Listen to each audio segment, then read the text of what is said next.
Bienvenue dans votre émission Dédicace de la semaine. Et une émission que vous suivez sur De La Foi TV chaque dimanche à partir de 21h45 et la rediff c'est lundi à partir de 5h30. Nzamba pambola bino ba ebozuli bakwa kolanda biso na émission oyo Dédicace de la semaine. Émission ezo pambola mabota, émission ezali ko sunga mabota et émission bolandaka précisément awa na De La Foi TV.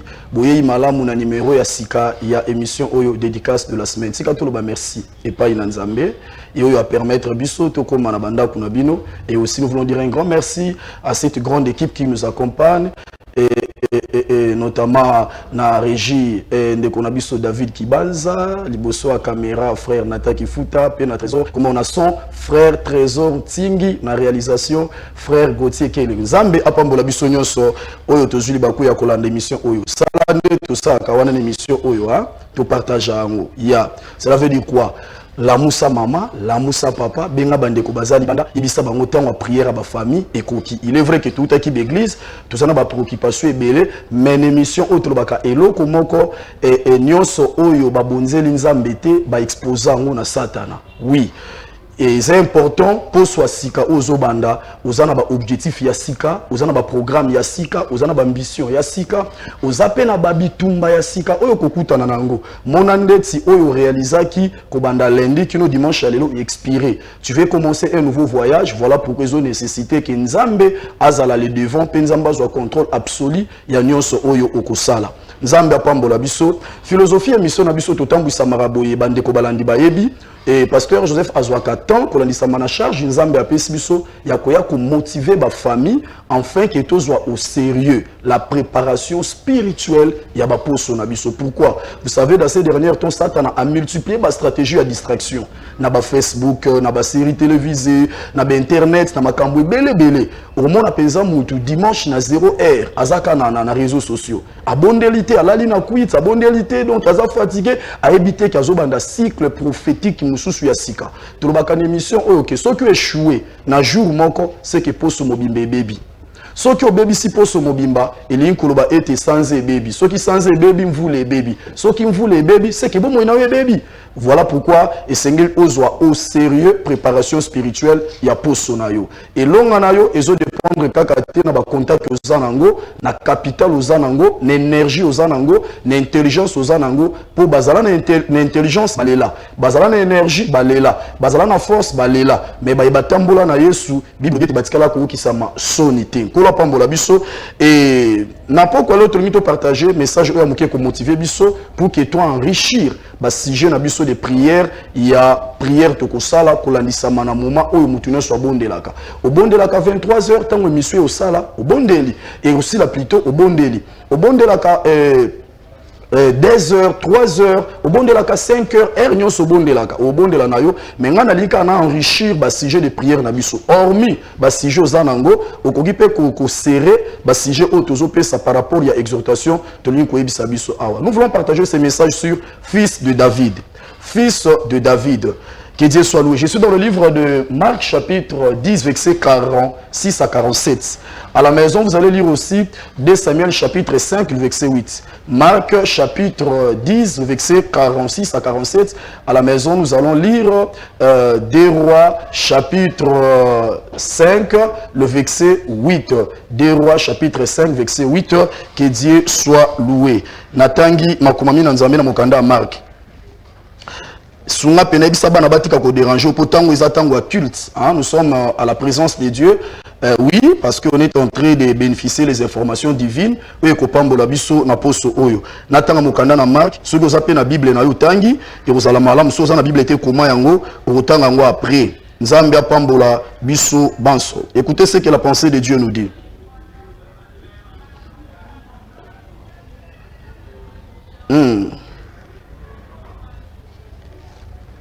Passage où vraiment est très important et na zone di maete ko sungayo et ko pambola yo. Ya, écoutez. Nazuka verset 47, Bible dit, il a entendu que c'était Jésus de Nazareth et il s'est mis en criant, fils de David, Jésus est pitié de moi. Que Dieu bénisse sa parole. Écoutez la pensée de Dieu. Fils de David. Kombo oyo fils de David ezali kombo Bartimée abengaki Yesu Masia. Kobo sanate kombo ezali ko permettre batu pour na koyeba ko identifier quelque chose ou quelqu'un afin qu'il va différencier na batu mosusu to pena eloko mosusu. Donc les noms c'est l'identité. Mais les noms révèlent aussi la mission ou le besoin. Kombo etali ça rappelle mission ya mutu, etali ça rappelle besoin. Na pe sandaxe ya mission, ce qui ba bengi mutu pasteur, ba bengi mutu avocat, ba bengi mutu médecin. Kaka partir appellation nous comprendre tâche naie, nous comprendre vocation naie. Et kombo etali ça rappelle besoin. Au remarquer na Bible ba kombo mingi ba benga pe nzambe, eza ba poste no nzambe te mutu ebisa ba tu kombo na ngai boye boye boye. Ce que otani kutu malamu bisika nkolo afunda kombo naie na Bible ezaka isika moko na Exode, place aloba qui était je suis. O etikali Jéhovah Shama, Jéhovah Nissi, eza ba kombo ba tu ba benga nzambe par rapport ya ba besoin moko ba exprimer qui o ba démontrer qui vis-à-vis na nzambe, ya mi balé ce sont les noms o ba tu ba benga nzambe par rapport ya expérience moko ba bikina na nzambe. Mais awa ya Bartimée kombo o ya benga ki ezali lié na expérience cité, mais azali ko exprimer besoin moko et pas ina Yesu Masia. Écoutez, ba ebisi papa Bartimée boye o yazala ki aveugle. Avadaki na nzela, ba ebisi ete Yesu Masia azoleka. Bible lobi lorsqu'il s'est mis en criant, au lieu de répéter o batu ba yebisa ki ye Bartimée banzo ganga kombo mosusu. Azoganga nini? Fils de David, aie pitié de moi. Tant on a médité ma komami oyo, na ye ko comprendre que batu ba vandisa ki ye bazala ki pe na moi raison na bango. Ah oui, pourquoi? Parce que yo ba yebisi yo mutu azoleka kombo na ye Jésus-Christ. Yo zo benga ye fils de David. En si longtemps que yo zo mona te, bango nde bazo mona. En quelque sorte, bien que ça Bartimée, ozo combrier citation pour rien, tika makelele. Mais il faut comprendre que la vie à Bartimée et là au te à kanani pena rappeler yongo et vous allez moko ya makambo ko motiver yo ou affronter poso avec beaucoup de courage. Tote à kango turubaka que Satana lokola a opéra ka lokola muibi. Un voleur quand il vient pour voler, ezana biloko azwa, eza pena biloko tikaka. Oui, ko bossa na yango te. Moïbe azana biloko azwaka azapena biloko atikaka. Cela veut dire quoi? Bartimée tangu Satana kutani na ye ayibaki ye misu mabosa na ki matoi na te aka maté amoko kala quelque part na bisa bango exceller avec le paix qui te reste. Cela veut dire quoi? Au ko remarquer Satana na vie na mutu lokola opéraka lokola voleur azwaka nyonso te. Ezana biloko azwaka ezana biloko pe abosanaka.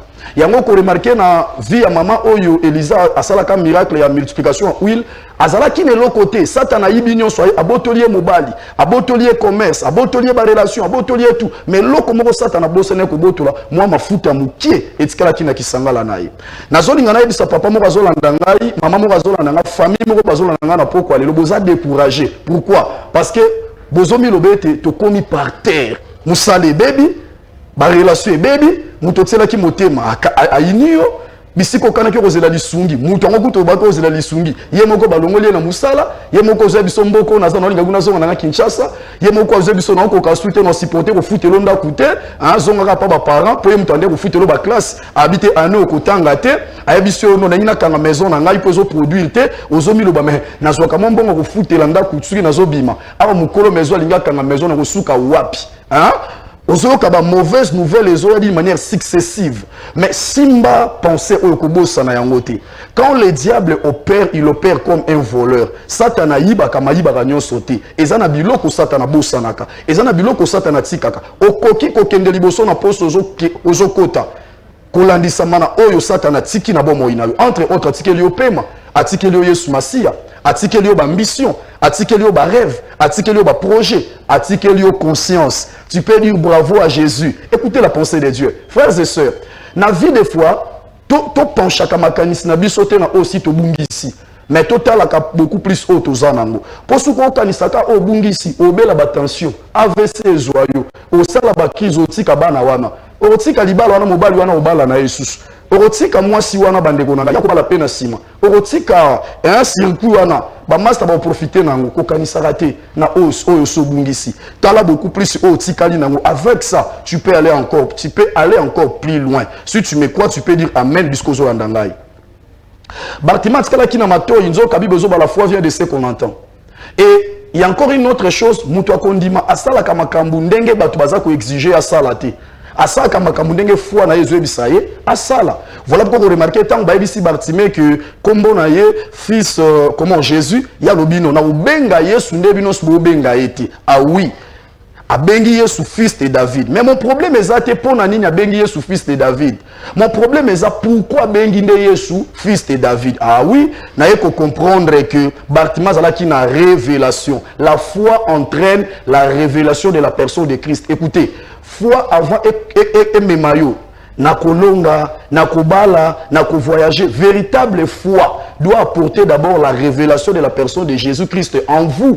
Voilà pourquoi Bible Mokanda Esaïe, c'est le peuple qui connaîtront leur Dieu. Ils agiront avec fermeté. My God. Écoutez la pensée de Dieu. Bartimaeus bengaki fils de David parce qu'il était Jésus-Christ, comme Christ veut dire le oin. Messie, Christ est ça comme moko et l'inkoloba le oin. Zokatang balobe li oin, Yesu Massia zalaki rempli. Na 3 qualifications, na 3 sortes de onction. Premièrement, Yesu azaki kotambola lokola sacrificateur, azaki na onction sacerdotale. Yami balé, Yesu badé kotambola na onction prophétique, azalaki rempli na onction prophétique mais bien aimé. Et voilà pourquoi na Israël les a prophète mon côté aza égalé na Yesu Massia. Yami sato, Yesu badé kotambola na onction royale, c'est ça. La plénitude de la divinité en Christ. Lui-même était comme roi, lui-même était comme un prophète, lui-même était aussi comme un sacrificateur. Le fait que Bartimaeus est fils de David, Bartimaeus n'est pas comme Yesu, n'a pas posé bien sûr, mais lelo côté le manavi nanga loko la sacrificateur té. Lelo côté le manavi nanga loko la prophète té. Lelo tele manavi nanga loko la roi. My God. Il y a un gars qui fils de David, en quelque sorte. Azo bakaka roi, téléma. Roi, téléma. Na lingi tambo kala na prière oyo, otia mabolongo na se. Oyo bisayo suyaka, régner na commerce aussi tengami loko la roi. Régner na santé aussi tengami loko la roi. Munganga nini ya symbiote. Nzolo konini ozuite.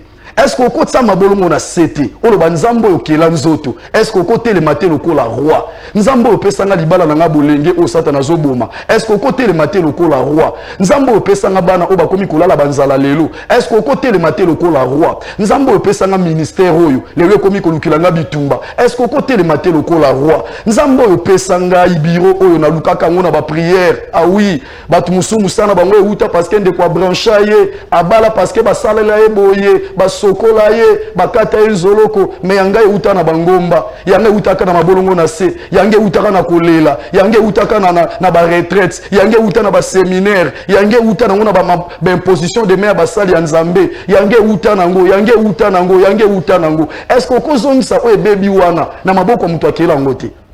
Écoutez la pensée de Dieu. Nazaka mukolomoko kala na téléphone moko ba pambola kanga nango kala.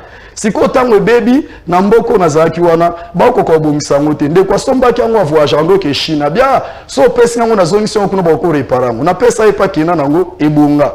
Ah oui, qu'est-ce que nangina lo bawana eloko nzambe akila soki baby zongisa ngo kana maboko naye e o nzamba pesa ki yo suki ezo simbate zongisa ngo kana loboko ya nzambe mosala o nzamba pesa ki so ezo marché te zongisa ngo na présence ya nzambe na lingi na tongwa lelo yo muto zolanda ngai na Brazzaville nzamba pambola yo partout na kati ya Congo nzamba pambola biso yo muto zolanda émission vous êtes en famille ozolela na kati ya motema esengo ko sambele silio esengo ko yamba basala nzambe silio esengo ko luka même ba pasteur oyo biso bango problème na yo c'est silio esengo même ya ko kendotika CV silio pourquoi parce que oyo zwa ki na bopete na nzela ba prière lelo satana bebisi yango mais sala lokola Bartimaeus lelo tozozonga na présence ya nzambe na prière à dédication to kosala herbo sala ka papa kambata prière à lelo mama kambata prière à lelo yaya yozwa ta relève sangisa baleki kambata prière à lelo yebisa nzambe na famille oyo telemana no lokola roi.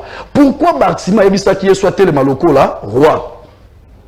Na 2 Samuel chapitre 5 verset 8 David atika ka loi moko alobaki boya 2 Samuel 5:8 Abib aveugle na baboate moyeba kota na assemblée de saints ezati en quelque sorte atia ki limite moko pona bango moyeba franchir limite wana ezati moyeba leka étape wana ezati oui eza situation yo bika na libala na yo eza situation yo bika na ministère na yo eza situation yo bika malgré babenga ko chef okota ki soda kala oui okota armée kala Au côté na ba circuit wana kala, mais spirituellement il y a une loi qui t'empêche d'aller en avant. Il y a une loi qui t'empêche d'accélérer. Il y a une loi qui t'empêche quelque part. Bartima comprenant qui oui, ndenge nazawa, ezana mobeko moko etikala kala. Problème ezaka yesika na vandité. Yaya, problème tamu so za mobali na otea. Problème tamu so za la mwasi na otea. Et roza batote kana bango otea. Ah oui, problème roza pe na sima na yo.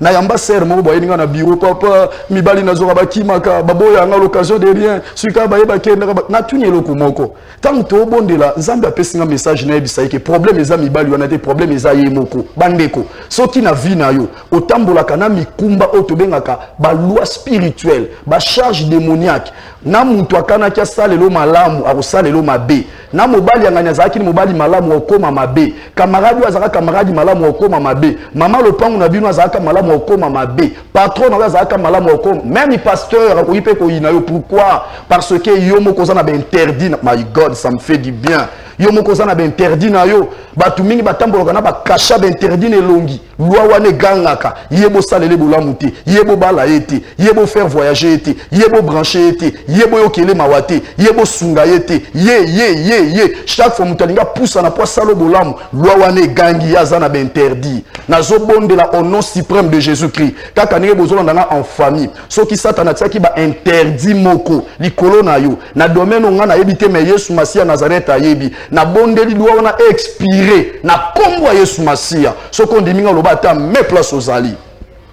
Toujours dans l'émission dédicace de la semaine, pasteur Joseph Mukambilu. C'est que Bartimée, le fait qu'il a fils de David, a zoté le mystère sur le col à roi pour à comprendre et en a roi moko aleka atika loi. Ah, oyo roi tikaka sacrificateur te mutu alongolango faut ka roi pas longolango. Siko Bartimée comprendre roi oyo azali boso nanga aleki ba roi oyo batika na makasi ya yo kana pambola yo. Oyebi batu batia baleki oyo kolongola na makasi te. Batu babebisa baleki oyo kobongisa na makasi te. Batu bakanga baleki oyo kofungola na makasi te. Batu bakunda yo baleki oyo kosekwiso na makasi te. Batu babebisa vino yo banvuta yo baleki oyo ko désenvoûter na makasi te. Bartimée comprendre oyo atia aza faible par rapport à oyo atelemi. Voilà pourquoi bengi fils de David aie pitié de moi. Alinga ka lobe Yesu na mona kakate mais loi oyo David atika wana oyo pekisa biso kota na assemblée de saints ekweya. Écoutez la pensée de Dieu. Okotia mabolongo na si. Okobondela nzambe. Na nzela émission oyo. Okoyebisa nkolo boye papa. Na lingi kaka te na bala. Mais mobeko oyo esalaka mutu abali na famille bala ngo ekufi. Yango nde longwa na mavana bala. Na lingi ka na sala te. Mais mobeko esalaka na famille na biso bato basalaka ba kesani te na bato baza ba chômeur. Mutu asala vanda ka pa boti o pasala répéter avant ka pa boti mutu asala papa mutu alesa ka ye o pasala répéter papa mutu alesa ka ye mutu asala ka bana na ye na bona ne ba ndiko poto ba light saka bango o pasala raté ndenge moko non na boyina sala na tirer profit ya musala te na boyina bala na tirer profit ya libala te na boyina za na ministère na tirer profit ya bola nzambe te na boyina za na circuit na tirer profit ya bola circuit wana te. Voilà pourquoi ganga qui fils de David aie pitié de moi et Bible obiye soit telemaki nazo sambela na kombo nzamba bato akondima nazo sambela na kombo nzamba ya dédicace de la semaine Yesu telema na famille moko Yesu telema place bozolanda ngai Yesu telema pande ko nazo bela wana andenga zoyo kangai maeda ngo sali 3 semaines 1 mois na lobi Yesu telema au nom suprême de Jésus attende ko naza na mokili mosusu oui yo poza na mboka mosusu mais Yesu telema na kombo ya Yesu. Écoutez na komi ko kena suka meyo kalikambo tango Yesu atelemi Bible lobi eloko liboso nzele monani po nzele za kité ba do potana fils de David yeyo Yesu mais tango Yesu ayoki Bartimée telemi Bible lobi bien aimé dans le Seigneur nzele fongwa makia Bartimée koma ki place Yesu azalaki ya elinko ba soki Yesu ayoki yo na pokwa lelo na tongwa lelo nzele ko monana ezama kamso luka nzela omona te oluka nzela libale zwa mate oluka nzela esengo ozwa te oluka nzela ya repos ozwa te oluka nzela ya stabilité ozwa te oluka nzela ya épanouissement ozwa te mais soki Yesu ayoki yo na pokwa lelo na tongwa lelo nzele ko monana na bondela ki na kombo Yesu famille nyonso ezolanda biso ezala na Brazzaville tout kompe na Kinshasa na libanda ya mboka tout comme na kati ndengo kotia bolongo na se nzele monana na kombo Yesu ya papi ya jurès tellement ne sengona poso oyo à partir à prière na yo nzele zo monana bisiko kokende nzele ko monana bisiko luka nzela e monana te ndima nzele ko monana soki ngai yo nde na beti mutoto olanda ne mission ambote na loboko na bisie poso oyo avec mon Jésus nzele ko monana soki na papa na biso député nzele monana te soki na noko na biso colonel nzele monana te soki na tanti na biso na ndo tinda biloko na lufu kala akendaka banguanzu nzele monana te mais na nzamba bato akondima na nzamba dédicace de la semaine lelo poso oyo nzele zo monana est-ce que koloba bravo Jésus place aux ali soki olobi ametika nzele monana pona yo tozaki olanda émission dédicace de la semaine oyo ezopesama na pasteur Joseph Mukambilu kobosa na te tant to mabolongo na se to koyebisa Yesu telema lokola roi ya mibale yebisa Yesu na lingi poso oyo nzela emonana ya misato yebisa nkolo ba ticket nyonso ya interdit o batilanga ba cacher na mbuzu partout na kendaka ba yebisa ba interdit kosunga ye interdit kovandisa ye botisa ye mais interdit o la tisse le pété ye tambwisa ye journée mo mbana ba cope mais interdit o pc $10 azonga ndaku ye pc ba promesse mais interdit o bengi au kokisango bien-aimé dans le Seigneur tia mabolongo na se lelo ben interdit batia na ndaku na bino po beba kota te elungwa interdit batia na ndaku no po diplôme kota te elungwa soki ngayo nde no lobi bravo Jésus to komi na suka émission na biso dédicace de la semaine tika to ba merci pa ina nzambe oyo asungaki biso toya liboso na biso na émission oyo ekozala penza malamu mingi boyebi ndenge to kamama na émission tango émission aussi là mutu na mutu azwa temps na ya prière hein tana ya prière ce que bon de la rappel na biso na de la foi TV zela era prière na biso de la foi TV tu enchaîner mbala moko le Seigneur va te visiter ce que bon de la kana bana na yo ensemble sangisa bana er bon de la kame premier pasteur je faisais kaka ko banda po soit sikate sans que dédié ngo panzambi na émission autre baka nyonso o ba dédié panzambi te ba exposa ngo et pas ya satana simbelo kwa mibale Yesu Masia oyo azalaki nzambe akela likolo na se mais na mokanda jeunesse babi tangu nzamba keli ayebisi mutu pesa kombo nzambe apesi yo poso mais yo moko pesa kombo le nom veut dire quoi le nom veut dire l'identité pesa identité ya oyo lingi poso oyo ezala pona yo kozela te bandoki banganga bokultiste ba pesela ngo pona yo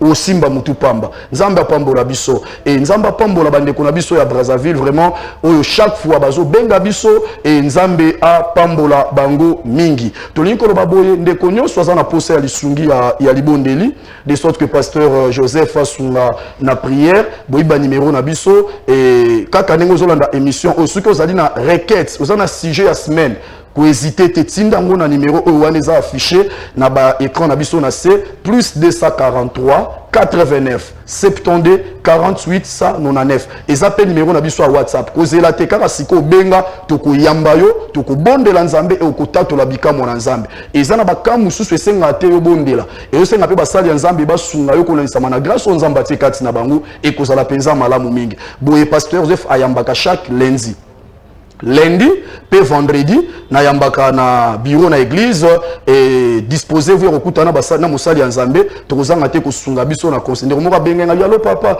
non ya sikona ya na ninyo non venez seulement avec ta foi yaka na kondima na yo nous allons prier et le Seigneur va manifester sa gloire sur ta vie to kutani mokolo ya lundi et vendredi 14h Pekino 17h na avenue Kikumbi numéro 13 et quartier 6 commune Yanjil les amusikate juste à partir à boulevard so qui suis transport à Sekomaf Nanjil ba okumba yo ba otika yo bisika wana ekozala malamu donc à partir à boulevard hein so commune partout ko uta ozungu tukanyoso okiti na boulevard so okiti na boulevard na première entrée Yanjil okiti wana ozumi tuka bakiti na Windsor tuna avenue Kikumbi numéro 13 église la voix de Dieu bureau ça va 14h à 17h30 chaque lundi pe vendredi tous à la kawana ceux qui vont participer dans ba culte na biso to kutanaka na culte ya visitation divine chaque jeudi de 16h à 19h, et dimanche de 8h à 11h, la même adresse, pour passer un bon moment en présence de Nzambe. Vous avez des difficultés, vous avez des problèmes spirituels, comme la biso benga biso na WhatsApp, tu as une équipe intercession, et le Seigneur va manifester sa gloire dans ta vie. Ce qui est monsieur et c'est ça qui biso, si katolo ba merci pas ina Nzambe ya mboto kabwana, na bosenga ito kanga misu biska ozali, na lobela Nzambe maloba tina na bande konyoso, o tolandi biso pour le Seigneur. Père, merci. Et c'est ça qui est en présence na yo, na bandako, oyo kotisi biso na ba famille, oyo kotisi biso tendre Père. J'ai pris au nom suprême de Jésus-Christ pour ce oyo tozo côté à la poste moko différent avec ba résultat moko remarquable au nom suprême de Jésus-Christ. Toutes sortes ya malédiction, ba loi oyo etiamaki na ba vie ya bana na yo. Ya wenzambe na bon, ba caché nyonso ya ba interdit, ba drapeau nyonso interdit. Oyo bande ko ganga interdit, yeba sala yebo nkolo na détruire yango au nom suprême de Jésus. Ndeko nyonso la biso na malade abika oyo alandi biso na ba problème azwa biano lokola Bartimée agangaki nzele monanaki tika poso tozokota nzela ya miracle monana nzela ya bolamu monana nzela ya mapamboli monana pour Bible dit tu es le chemin la vérité et la vie na déclarer bénédiction na déclarer protection pour na bande ko nyonso balandi biso na kombo na Yesu Masia Nazareth nde ensemble etolobi bravo Jésus. Merci Nzambe, merci na l'homme de Dieu le pasteur Jean-Paul Mayata Nzamba Pambolo papa Nzamba Pambola pe mama Rita abatela libota mobimba ya musali ya Nzambe e nkola pambola bande ko nyonso ya CFC na ba nyonso ya Codef Nzambe a pambola biso Nzamba Pambola bana na nyonso moli bana centre évangélique la voix de Dieu Nzamba Pambola bino Nzamba Pambola révérend Hubert Mouyou prophète Landry Mundibi Gladys Manzambi Makese Kolo a pambola et Akasia Mukambilu Nzamba Pambola Jorevi Mukambilu soki Yesu Masia Nazareth azongite tokutana na poste koya na même heure na même chaîne Nzamba Pambola biso ciao.